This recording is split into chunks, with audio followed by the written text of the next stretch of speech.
Hello every one. നമ്മൾ തൊട്ട് മുമ്പത്തെ ഇത് വീഡിയോ കണ്ടല്ലോ അല്ലേ? അത് അപ്പോൾ ആ തമാശകൾ സീരിയസ് ആയിട്ട് എടുക്കണ്ട, പക്ഷേ നിങ്ങൾക്ക് ജസ്റ്റ് ആ പോയിന്റ് ഒന്ന് എളുപ്പത്തിൽ മനസ്സിലാക്കാൻ വേണ്ടിയുള്ള അത് മനസ്സിലാക്കുക കേട്ടോ. അല്ലാണ്ട് കാര്യമായിട്ട് അതൊരു വലിയൊരു ഇതാണെന്ന് വിചാരിക്കേണ്ട.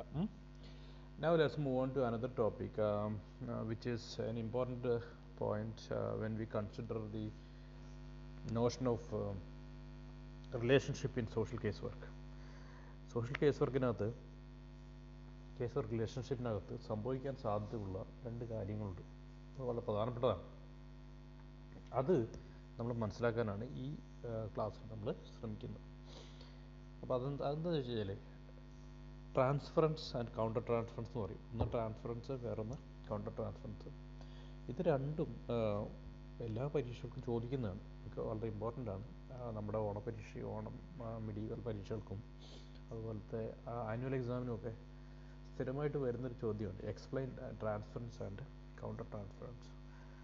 അത് നമ്മൾ അപ്പോൾ പരീക്ഷാ തലത്തിന് തന്നെ പ്രാധാന്യമുണ്ട്. കൂടാതെ അത് നമുക്ക് ഇവിടെയും മനസ്സിലാക്കാൻ സഹായിക്കും. ഓക്കെ, അപ്പോൾ നമുക്ക് എന്താണ് ഈ ട്രാൻസ്ഫറൻസ് എന്നായി നോക്കാം. അതിന് മുമ്പേ നമുക്ക് ഒരു ചെറിയൊരു ഉദാഹരണം നമ്മൾ ആദ്യം എടുക്കുന്നത് പലപ്പോഴും ഇതിനെ നമ്മൾ സഹായിക്കും. ചില ആളുകളെയൊക്കെ നമ്മൾ ആദ്യമായിട്ട് കാണുമായിരിക്കും, പക്ഷേ നമുക്കവർ വളരെ നമ്മൾ മുമ്പ് കണ്ടിട്ടുണ്ട്, പരിചയമുണ്ടെന്നൊക്കെ നമുക്ക് തോന്നാറുണ്ട്. അത് സംഭവിക്കാറുണ്ട്. ഒരാൾ ആദ്യമായിട്ട് കാണുമ്പോൾ തന്നെ നമുക്ക് ചിലപ്പോൾ അവരോട് ഒരു അടുപ്പവും ഇഷ്ടമൊക്കെ തോന്നും. കാരണം നമ്മൾ മുമ്പ് പരിചയമുള്ള ആരോ പോലത്തെ ആളാണെന്ന് തോന്നും, നമുക്ക് പരിചയമുണ്ടെന്ന് തോന്നും. അങ്ങനത്തെ ആളുകൾക്ക് ചിലപ്പോൾ പെട്ടെന്ന് അടുപ്പവും സ്നേഹമൊക്കെ നമുക്ക് എന്ത് ചെയ്യും. അപ്പോൾ പലപ്പോഴും നമുക്ക് ജീവിതത്തിൽ ഉണ്ടാകുന്നൊരു സംഗതിയാണിത്. നമ്മൾ ആദ്യമായിട്ട് കാണുന്ന ചില മനുഷ്യരെ ആയിരിക്കും നമ്മളവർ ആദ്യമായിട്ട് കാണുന്നുള്ള ഉറപ്പാണ്. പക്ഷെ നമുക്ക് അവരെ ഭയങ്കര പരിചയമുണ്ട്, അവരോട് പ്രത്യേക ഒരു അടുപ്പും അതൊന്നും. ചിലപ്പോൾ നമുക്ക് അവരോട് ഒരു അകൽച്ച, ഒരു കാര്യമില്ലാതെ നമുക്ക് അവരോട് ഒരു വെറുപ്പും അകൽച്ചയൊക്കെ തോന്നും. ഇതിൻ്റെയൊക്കെ പിന്നിലെ കാരണം എന്ന് വെച്ച് കഴിഞ്ഞാൽ നമ്മുടെ മുമ്പ് അവരോട് സാദൃശ്യമുള്ള ആരോടെങ്കിലും നമുക്കുണ്ടായ അടുപ്പമോ ദേഷ്യമോ ഒക്കെ നമ്മൾ ഈ വ്യക്തിയിലേക്ക് കൊണ്ടുവരികയാണ്. അതുകൊണ്ടാണ് നമുക്കങ്ങനെ തോന്നുന്നത്. അല്ലാണ്ട് നമുക്ക് അവരെ പരിചയമുള്ളതുകൊണ്ടോ ഒന്നും അല്ല അങ്ങനെ സംഭവിക്കുന്നത്. ഓക്കെ, അപ്പോൾ ഇങ്ങനെ സംഭവിക്കാം, അത് മനസ്സിലാക്കാൻ വേണ്ടിയാണ് ഞാനത് പറഞ്ഞത്.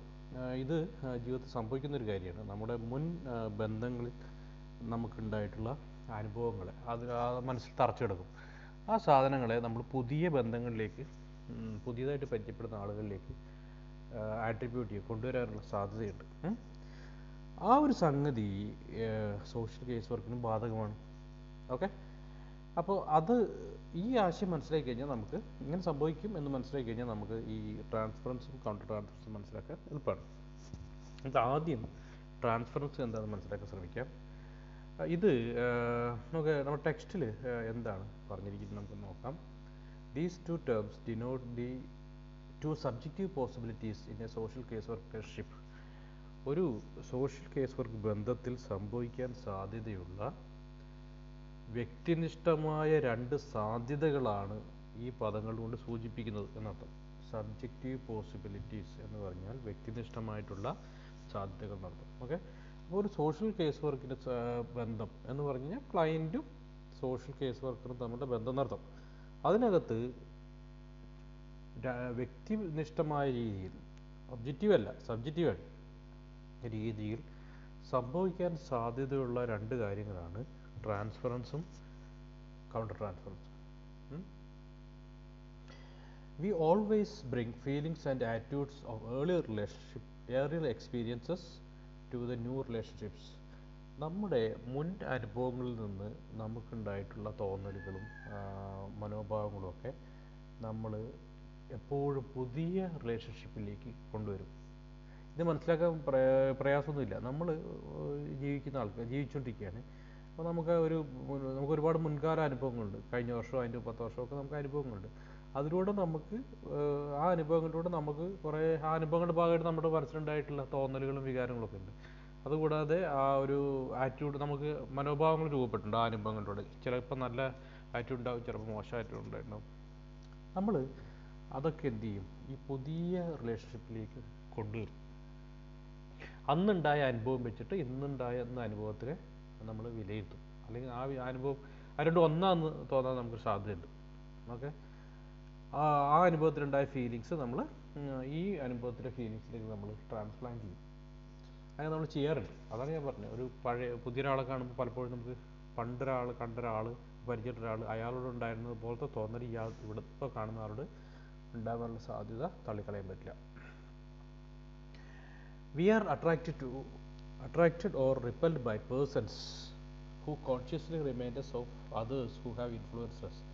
നമ്മളെ സ്വാധീനിച്ചിട്ടുള്ള മറ്റേ ആൾക്കാരുണ്ടാവും. ഓക്കെ,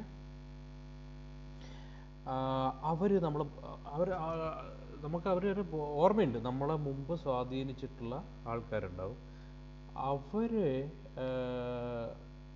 അവർ ആ സ്മരണ കൊണ്ട് നമ്മൾ എന്ത് ചെയ്യും, പുതിയതായിട്ട് നമ്മൾ കാണുന്ന ആൾക്കാരോട് നമുക്ക് ചിലപ്പോൾ ആകർഷണം തോന്നാം, ചിലപ്പോൾ വികർഷണം തോന്നാം. റിപ്പൽഷൻ എന്ന് പറഞ്ഞാൽ വികർഷണം. റിപ്പൽ ചെയ്യുക എന്ന് പറഞ്ഞാൽ നമുക്ക് അകൽച്ച തോന്നുക, വെറുപ്പ് തോന്നുക എന്നൊക്കെ അർത്ഥം. Okay, that person repels me എന്ന് പറഞ്ഞാൽ എനിക്ക് അയാൾ കാണുന്നത് തന്നെ ഒരു ഇഷ്ടമല്ല, അറപ്പാണ് എന്നൊക്കെ പറയുന്നതിന് തുല്യമാണ്. അയാൾ കാണുമ്പോൾ തന്നെ നമുക്ക് ദേഷ്യം വരും, അയാൾ അകന്ന് നിൽക്കാൻ തോന്നും എന്നൊക്കെ അർത്ഥം. ചിലരോട് നമുക്ക് ആകർഷണം തോന്നും, we feel attracted. Okay, so പണ്ട് നമ്മളെ സ്വാധീനിച്ചിട്ടുള്ള ആൾക്കാരെ ഓർമ്മിപ്പിക്കുന്ന ആളുകളെ കാണുമ്പോൾ നമുക്ക് ആകർഷണമോ വികർഷണമോ തോന്നാം. ഓക്കെ, അതാണ് നമ്മൾ ഇതിനകത്ത് മനസ്സിലാക്കേണ്ട പ്രധാനപ്പെട്ട കാര്യം. പണ്ട് നമ്മൾ പരിചയപ്പെടുകയും എന്തെങ്കിലും തരത്തിലുള്ള കോണ്ടാക്റ്റുകളും എക്സ്പീരിയൻസൊക്കെ ഉള്ള ആൾക്കാരുണ്ടാവും. അവരെ ഓർമ്മിപ്പിക്കുന്ന തരത്തിലുള്ള ആൾക്കാരെ നമ്മൾ ഇപ്പോൾ കണ്ടുമുട്ടുമ്പോൾ നമുക്ക് ഒന്നുകിൽ അവരോട് എന്ത് തോന്നാം, ആകർഷണം തോന്നാം, താല്പര്യം തോന്നാം, അല്ലെങ്കിൽ നമുക്ക് അവരോട് അകൽച്ച തോന്നാം. These transferred elements of attraction or repulsion, like or dislike, etc., occur spontaneously at any time in a relationship. അപ്പോൾ ഒരു ബന്ധത്തിനകത്ത് വളരെ പൊടുന്നനെ, വളരെ സ്വാഭാവികമായ രീതിയിൽ ഈ ആകർഷണമോ വികർഷണമോ ഇഷ്ടമോ ഇഷ്ടമില്ലായ്മയോ ഒക്കെ സംഭവിക്കാം. കാരണം ഇത് ട്രാൻസ്ഫർ ചെയ്ത് വരുന്നതാണ്. കാരണം വെച്ചാൽ ഇവിടെ പുതിയതായിട്ട് ഉണ്ടാകുന്നതല്ല, പഴയ ഒരു റിലേഷൻഷിപ്പിൽ നിന്ന് നമ്മുടെ അടുത്തേക്ക് ക്യാരി ഓവർ ചെയ്ത് ട്രാൻസ്ഫർ ചെയ്ത് വരികയാണ്. ഓക്കെ, അത് ഒരു റിലേഷൻഷിപ്പ് പെട്ടെന്ന് ഉണ്ടായി വരാൻ സാധ്യതയുണ്ട്. ഓക്കെ, ഇത്രയും നമ്മൾ മനസ്സിൽ വയ്ക്കുക. അടുത്ത വരിയാണ് എന്താണ് ട്രാൻസ്ഫറൻസ് എന്നുള്ള ചോദ്യത്തിൻ്റെ ഡെഫിനിഷൻ. അത് നമ്മൾ കാണാൻ പഠിക്കണം. When the client relates inappropriately with irrational feelings towards the caseworker, it is called transference. ഇതാണ് നമ്മൾ ഇംഗ്ലീഷിൽ എഴുതുകയാണെങ്കിൽ എഴുതേണ്ടതായിട്ടുള്ള വരി. അപ്പോൾ ഒരു ക്ലയൻറ്റ് കേസ് വർക്കറോട് ഉചിതമല്ലാത്ത രീതിയിൽ യുക്തിരഹിതമായ തോന്നലുകളിലൂടെ ബന്ധം സ്ഥാപിക്കാൻ ശ്രമിക്കുകയാണെങ്കിൽ അതിനെയാണ് നമ്മൾ എന്ത് പറയുന്നത്, ട്രാൻസ്ഫറൻസ് എന്ന് പറയുന്നത്. അപ്പോൾ അവിടെയുള്ള വാക്കുകൾ എന്തൊക്കെയാണെന്ന് നോക്കിയേ. ഇൻഅപ്രോപ്രിയേറ്റ്ലി അല്ലേ, ഉചിതമല്ലാത്ത രീതിയിൽ എന്നർത്ഥം, അനുചിതമായ രീതി എന്നർത്ഥം. ഇറാഷണൽ ഫീലിങ്സ് എന്ന് പറഞ്ഞാൽ എന്താ, ഇറാഷണൽ എന്നൊക്കെ പറയും. റാഷണൽ എന്ന് പറഞ്ഞാൽ യുക്തിസഹമായത്. അപ്പോൾ ഇറാഷണൽ എന്ന് പറഞ്ഞാൽ യുക്തിരഹിതമായിട്ട്, അതായത് യാതൊരു അടിസ്ഥാനവും ഇല്ല, യാതൊരു യുക്തിയും ഇല്ല അങ്ങനെ ചെയ്യുന്നത്.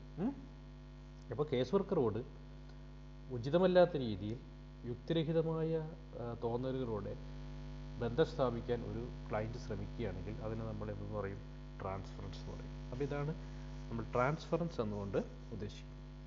എല്ലാവർക്കും മനസ്സിലായെന്ന് വിചാരിക്കുന്നു. അപ്പോൾ നമുക്കൊരു ഉദാഹരണം പറയുകയാണെങ്കിൽ ഇത് മനസ്സിലാക്കേണ്ട ഒരു ഏറ്റവും നല്ല ഉദാഹരണം എന്ന് പറയുന്നത്, നിങ്ങൾ പലരും മോഹൻലാലും അമലയൊക്കെ അഭിനയിച്ചിട്ടുള്ള ഉള്ളടക്കം എന്നുള്ള സിനിമ കണ്ടുണ്ടാവും. ഉള്ളടക്കം എന്നുള്ള സിനിമ കണ്ടിട്ടില്ലാത്തൊരു കാണുക, നല്ലൊരു സിനിമയാണ്. കമൽ സംവിധാനം ചെയ്തിട്ടുള്ള നല്ല പാട്ടുകളൊക്കെ ഉണ്ട്. പാതിരാമഴ ചെയ്തു എന്നൊക്കെയുള്ള പാട്ടുകളൊക്കെ, മനോഹരമായ ഗാനങ്ങളൊക്കെ അതിനകത്ത് ഉള്ളതാണ്. അത് കണ്ടിട്ടുള്ളവർക്ക് പെട്ടെന്ന് മനസ്സിലാവും എന്താണ് അവിടെ സംഭവിക്കുന്നത്. ഓക്കെ, കണ്ടിട്ടില്ലാത്തവർ അതൊന്ന് കാണാൻ ശ്രമിക്കുക. ആ സിനിമയിൽ ഈ അമല അവതരിപ്പിക്കുന്ന കഥാപാത്രം, അവരൊരു മാനസിക രോഗാശുപത്രിയിലാണ് താമസിക്കുന്നത്. അവിടുത്തെ ഡോക്ടറാണ് മോഹൻലാൽ, ഡോക്ടർ സണ്ണിന്നോ, don't remember his exact name. എന്തായാലും ഈ കുട്ടിക്ക് ഡോക്ടറോട് തോന്നുന്ന ഒരു താല്പര്യവും അതിന് പിന്നിലുള്ള കാരണങ്ങളൊക്കെ ആ സിനിമയിൽ കാണിച്ചിട്ടുണ്ട്.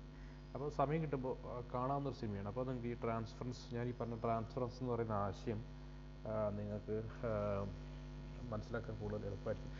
ആക്ച്വലി നിങ്ങളുടെയൊക്കെ ജീവിതത്തിൽ സംഭവിച്ചിട്ടുള്ള കാര്യമാണ്, നമ്മുടെയൊക്കെ ജീവിതത്തിൽ സംഭവിക്കുന്ന കാര്യമാണ് ഇങ്ങനെയുള്ള കാര്യം. ഓക്കെ, ട്രാൻസ്ഫറൻസ് നമുക്ക് ഉണ്ടാവും. അപ്പോൾ ഇത് പഠിച്ചുകൊണ്ട് നമുക്കുള്ള ഗുണം എന്ന് വെച്ചാൽ, നമുക്ക് ഇങ്ങനെ ഒരു ആദ്യമായിട്ട് കാണുന്ന ഒരാളോട് താല്പര്യമോ ദേഷ്യമോ വരികയാണെങ്കിൽ നമ്മൾ മനസ്സിലാക്കണം നമ്മുടെ ഉള്ളിൽ സംഭവിക്കുന്ന സംഗതി എന്താണ്, ട്രാൻസ്ഫറൻസ് ആണെന്ന് നമ്മൾ മനസ്സിലാക്കണം. ഇനി ഇത് മനസ്സിലാക്കി കഴിഞ്ഞാൽ നമുക്ക് അടുത്ത ഇതിലേക്ക് പോകാം. എന്താണ് ട്രാൻസ്ഫറിൻ്റെ ഡെഫിനിഷനാണ് നമ്മുടെ സ്ലൈഡിൽ കാണുന്നത്. ഇത് ഞാൻ പറഞ്ഞു കഴിഞ്ഞു.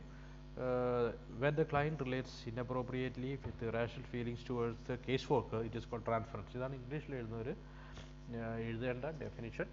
മലയാളത്തിൽ ട്രാൻസ്ഫർ ഞാൻ പറഞ്ഞു കഴിഞ്ഞു. നമ്മുടെ നോട്ടും കൂടെ നോക്കിയാൽ നിങ്ങൾക്ക് വ്യക്തമായിട്ട് കാണാൻ പറ്റും. നമുക്ക് അടുത്തതിലേക്ക് മൂവ് ചെയ്യാം. Counter transference. ഇത് ഇപ്പം നമ്മൾ പറഞ്ഞതിൻ്റെ നേരെ ഓപ്പോസിറ്റ് സംഭവിക്കാം. അതായത് നേരത്തെ നമ്മൾ പറഞ്ഞത് ക്ലയൻറ്റിൻ്റെ അടുത്ത് നിന്ന് സോഷ്യൽ വർക്കറുടെ അടുത്തേക്ക് സംഭവിക്കുന്ന കാര്യം. ക്ലയൻറ്റ് ഇറാഷണൽ ഫീലിങ്സോടെ ഉചിതമല്ലാത്ത രീതിയിൽ ബന്ധം സ്ഥാപിക്കാൻ, സോഷ്യൽ വർക്കറോട് ബന്ധം സ്ഥാപിക്കാൻ ശ്രമിക്കുന്നു. തിരിച്ച് സംഭവിച്ചാൽ അതിനെയാണ് നമ്മൾ കൗണ്ടർ ട്രാൻസ്ഫർ എന്ന് പറയാം. അപ്പോൾ അവിടെ രണ്ടാമത്തെ പാരഗ്രാഫ് നമുക്ക് നോക്കിക്കഴിഞ്ഞാൽ, the worker too is a human being with emotions and feelings. Social വർക്കറും വികാരങ്ങളും തോന്നലുകളൊക്കെ ഉള്ളൊരു മനുഷ്യനാണ്. He she like the client may consciously transfer positive and negative responses which are not objective towards the client. ഇയാൾ ഈ social case worker, അത് പുരുഷനായാലും സ്ത്രീയാലും ശരി, ചില സമയങ്ങളിൽ ബോധപൂർവം പോസിറ്റീവോ നെഗറ്റീവോ ആയിട്ടുള്ള റെസ്പോൺസുകൾ ക്ലയൻറ്റിൻ്റെ നേരെ കൈമാറിയേക്കാം. ബോധപൂർവം, കോൺഷ്യസ്ലി എന്നൊരു വാക്കുണ്ട്. അപ്പോൾ അവിടെ ശ്രദ്ധിക്കേണ്ട കാര്യം, ഒരു സോഷ്യൽ വർക്കർ വളരെ ബോധപൂർവം തൻ്റെ ഉള്ളിലുള്ള വളരെ സബ്ജക്റ്റീവായിട്ടുള്ള പോസിറ്റീവോ നെഗറ്റീവോ ആയിട്ടുള്ള റെസ്പോൺസുകൾ കൊടുക്കുകയാണെങ്കിൽ, ക്ലയൻറ്റിന് കൊടുക്കുകയാണെങ്കിൽ അത് ഉചിതമല്ല എന്ന് നമ്മൾ മനസ്സിലാക്കണം. This actually a deviation from professional relationship. നമ്മുടെ പ്രൊഫഷണൽ റിലേഷൻഷിപ്പിൽ ചെയ്യാൻ പാടില്ലാത്തൊരു കാര്യമാണത്. അപ്പോൾ this deviation from professional relationship is called counter transference. ഇങ്ങനെ പ്രൊഫഷണൽ റിലേഷൻഷിപ്പിൽ ചെയ്യാൻ പാടില്ലാത്ത, അതിൽ സംഭവിക്കുന്ന വ്യതിയാനം, ഡീവിയേഷൻ എന്ന വാക്കിൻ്റെ അർത്ഥം വ്യതിയാനം എന്നാണ്.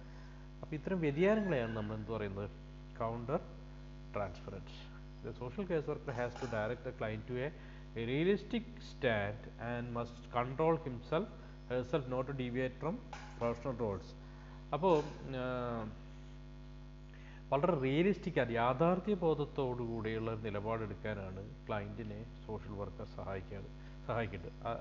കൂടാതെ സോഷ്യൽ കേസ് വർക്കർ ശ്രദ്ധിക്കേണ്ട ഒരു കാര്യം, തൻ്റെ തൊഴിൽപരമായിട്ടുള്ള ഉത്തരവാദിത്തങ്ങളിൽ നിന്ന് ഒരു കാരണവശാലും വ്യതിചലിക്കാൻ പാടില്ല. നമ്മൾ കൺട്രോൾ ചെയ്യണം. നമ്മുടെ ഉള്ളിലുണ്ടാകുന്ന ഇമ്പൾസുകളെ, തോന്നലുകളെ നമ്മൾ കൺട്രോൾ ചെയ്യുകയും നിയന്ത്രിക്കുകയും നമ്മുടെ പ്രവർത്തനങ്ങൾ മുഴുവൻ വളരെ പ്രൊഫഷണലായിട്ട് നിലനിർത്താനും ശ്രമിക്കണം. അപ്പോൾ ഇത് സോഷ്യൽ കേസ് വർക്കറുടെ ഭാഗത്തു നിന്ന് സംഭവിക്കുന്ന ഒരുതരം വ്യതിയാനം, പ്രൊഫഷണൽ ഡീവിയൻസ് ആണ് കൗണ്ടർ ട്രാൻസ്ഫറൻസ് എന്ന് പറയുന്നത്. ഓക്കെ, ചെയ്യാൻ പാടില്ലാത്തൊരു കാര്യമാണ്. ക്ലയൻറ്റിന് നമ്മുടെ ഒപ്പം ഉള്ള ക്ലയൻറ്റിന് ഒബ്ജക്റ്റീവ് അല്ലാത്ത പോസിറ്റീവായ നെഗറ്റീവായ റെസ്പോൺസ് കൊടുക്കുക. ഓക്കെ, അപ്പോൾ അത് ചെയ്യാൻ പാടില്ലാത്തതാണ്. അത് പ്രൊഫഷണൽ എത്തിക്സിന് വിരുദ്ധമായിട്ടുള്ള കാര്യമാണ്. അപ്പോൾ അതിനെയാണ് നമ്മൾ എന്തെന്ന് പറയുന്നത്, കൗണ്ടർ ട്രാൻസ്ഫറൻസ് എന്ന് നമ്മൾ പറയുന്നത്. ഓക്കെ, ഇത്രയും കാര്യങ്ങൾ നമ്മൾ എന്ത് ചെയ്യേണ്ടിയിരിക്കുന്നു, മനസ്സിലാക്കുക. ഓക്കെ, അപ്പോൾ ഇത് പ്രധാനപ്പെട്ട ഒരു ഭാഗം നമ്മൾ അവസാനിപ്പിച്ച് കഴിഞ്ഞു. എന്താണ് നമ്മൾ പറഞ്ഞത്, അവസാനിപ്പിച്ചത് ട്രാൻസ്ഫറൻസ് ആൻഡ് കൗണ്ടർ ട്രാൻസ്ഫറൻസ് അല്ലേ. ഓക്കെ, ഇനി നമുക്ക് അടുത്ത ഭാഗത്തേക്ക് പോകാം. ഇപ്പോൾ ഈ ക്ലാസ്സിലല്ല, അടുത്ത ക്ലാസ്സിൽ നമുക്ക് പോകാം. അപ്പോൾ ഇതുവരെയുള്ള ഭാഗങ്ങൾ നമ്മൾ നന്നായിട്ട് പഠിക്കുക എന്ന് പറയുമ്പോൾ നമ്മൾ ഓർത്തിരിക്കേണ്ട എന്തൊക്കെ പഠിച്ചു എന്ന് നമ്മൾ ഓർക്കണം. തുടക്കത്തിൽ തൊട്ടുള്ള കാര്യങ്ങൾ ഓർക്കുക. പ്രിൻസിപ്പിൾസ് എല്ലാം നമ്മൾ പഠിച്ചിട്ടുണ്ട്. എന്താണ് പ്രിൻസിപ്പിൾസ്, പ്രധാനപ്പെട്ട പ്രിൻസിപ്പിളുകൾ എന്തെല്ലാം. പിന്നെ നമ്മൾ പഠിച്ചു റിലേഷൻഷിപ്പ്, അതിനകത്ത് റാപ്പോ തുടങ്ങിയ കാര്യങ്ങൾ പഠിച്ചു. ട്രാൻസ്ഫറൻസ്, കൗണ്ടർ ട്രാൻസ്ഫറൻസ് തുടങ്ങിയ കാര്യങ്ങൾ പഠിച്ചു. ഇത്രയും കാര്യങ്ങളാണ് നമ്മൾ പഠിച്ചിട്ടുള്ളത്. ഓക്കെ, അപ്പോൾ ഇതിനു വേണ്ടി ഇതെല്ലാവരും നന്നായിട്ട് കേട്ട് മനസ്സിലാക്കുക. നമുക്ക് വേറൊരു ക്ലാസ് അടുത്ത ദിവസം തന്നെ നമുക്ക് ചെയ്യാം. Okay, right.